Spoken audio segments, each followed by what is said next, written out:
Йоу-йоу, парни, с вами Харви, и в этом видео я расскажу, сколько эффектов на самом деле надо добавить на дорожку того или иного инструмента, чтобы он стал звучать круче и при этом не переборщить. Но прежде подпишитесь на мои сообщества Duke Fleet и Harvey, где я выкладываю все свои биты и песни, ссылки в описании.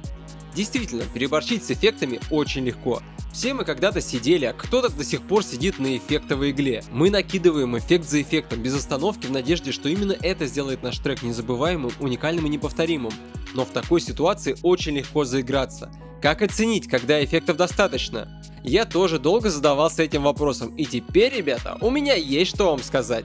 В этом видео я покажу, сколько и каких эффектов вполне достаточно, чтобы инструменты в миксе заиграли интереснее, свежее и атмосфернее. Во-первых, стоит сказать о том, какие вообще эффекты лучше всего накладывать на любой звук. Есть 4 вида известных всем эффектов. Это реверб, дилей, компрессия и арт-эффекты. Под ними я имею в виду любые эффекты, чтобы украсить звук: фильтры, статторы и прочее. Люди применяют все эти эффекты, нещадно искажая оригинальный звук до неузнаваемости, в итоге заканчивая набором шума. Дело в том, что накидывая эффект за эффектом, вокруг вас, скорее всего, рядом никого нет, кто бы сказал: «Остановись, вот так хорошо, думаю, уже хватит». Поэтому вам самостоятельно придется стать своим контролером. Итак, сколько же эффектов достаточно? Открываю вам секрет. Прошу, примите эти слова всерьез. Достаточно ровно столько эффектов, чтобы их было слышно настолько, чтобы казалось, будто их нет. Это правило. Давайте рассмотрим применение всех этих эффектов на примере мелодии из моего бита. Это обычная сухая мелодия без каких-либо эффектов. Я накинул поверх нее один из моих самых любимых ревербов: Valhalla Room, компрессор WA Pumper и дилей от Waves. Послушаем, как будет звучать.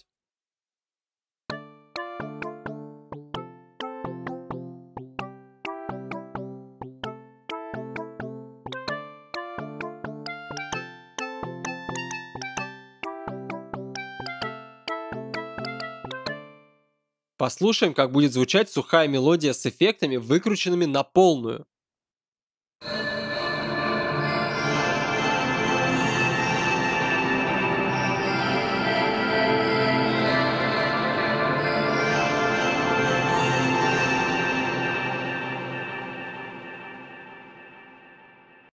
А теперь применим способ, который я описал ранее. Эффектов должно быть ровно столько, чтобы их было едва слышно, но при отключении было бы очевидно, чего-то уже не хватает. Важный момент в том, что настроить сам эффект надо на его максималках, пока он выкручен на полную. Когда мы довольны самим звуком эффекта, снизьте подмешивание этого эффекта до нуля, а затем поднимайте. Едва наложим реверб.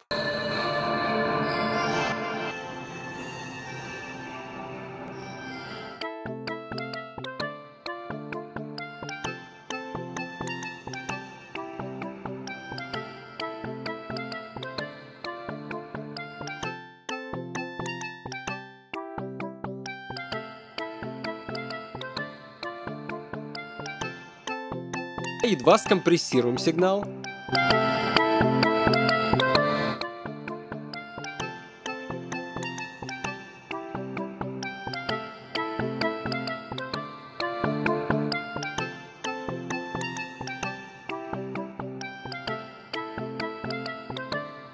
И затем едва наложим дилей.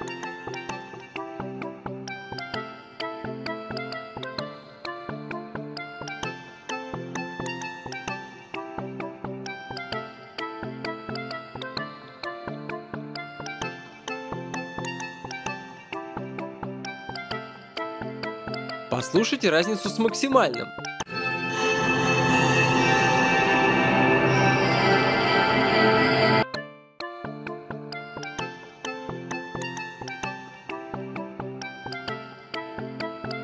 Обычно ощущение того, что эффект есть, но кажется, что его нет, достигается до 30% подмешивания.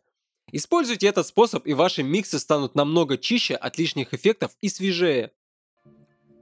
Надеюсь, вам было полезно это видео. Если так, ставьте лайк, подписывайтесь на канал, пишите в комментариях, какие ваши любимые эффекты. Подписывайтесь на мои сообщества Duke Fleet и Harvey, ссылки в описании. А с вами был Harvey, всем пока!